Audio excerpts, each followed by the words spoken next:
Le manque de transparence au Québec se traduit par l'absence d'un registre québécois du cancer qui répond à des normes nationales et internationales. On n'est pas capable de se comparer avec le reste des provinces, avec les États-Unis, avec la France.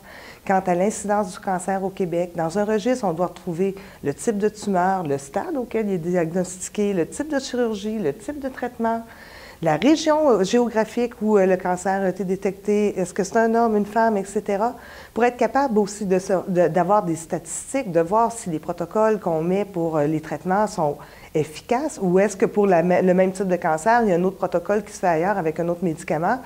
Et s'il est plus efficace, bien, ça permet au médecin traitant de voir justement ce qui se passe et de peut-être changer sa thérapie. Mais là, on n'est pas capable de se comparer. On n'est pas capable d'avoir les données même brutes de ce qui se passe au niveau du cancer au Québec, parce que sur 60 établissements qui ont des laboratoires de pathologie, seulement 22 ont des registres locaux. Et parmi ces 22-là, même pas tout le monde a réussi à transmettre le 100% de ces données à la Régie de l'assurance maladie du Québec, qui abrite notre registre québécois du cancer, qui n'en est pas un.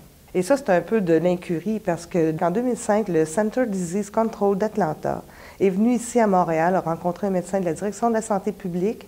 Ils ont traduit leur logiciel de registre qui répond à des normes nord-américaines et l'ont proposé gratuitement aux Québécois pour instaurer un registre et on a refusé. En 2010, la compagnie Ames de l'Ontario est venue faire une présentation au comité directeur du registre du cancer de la Direction québécoise du cancer pour leur présenter leur registre qu'ils ont mis en place en Ontario pour 3 millions de dollars.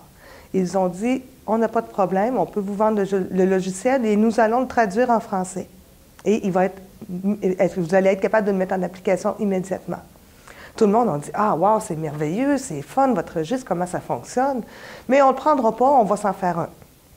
On est rendu en 2012 et on n'a toujours pas de registre et on a près de 7 millions de dollars de dépensés là-dedans.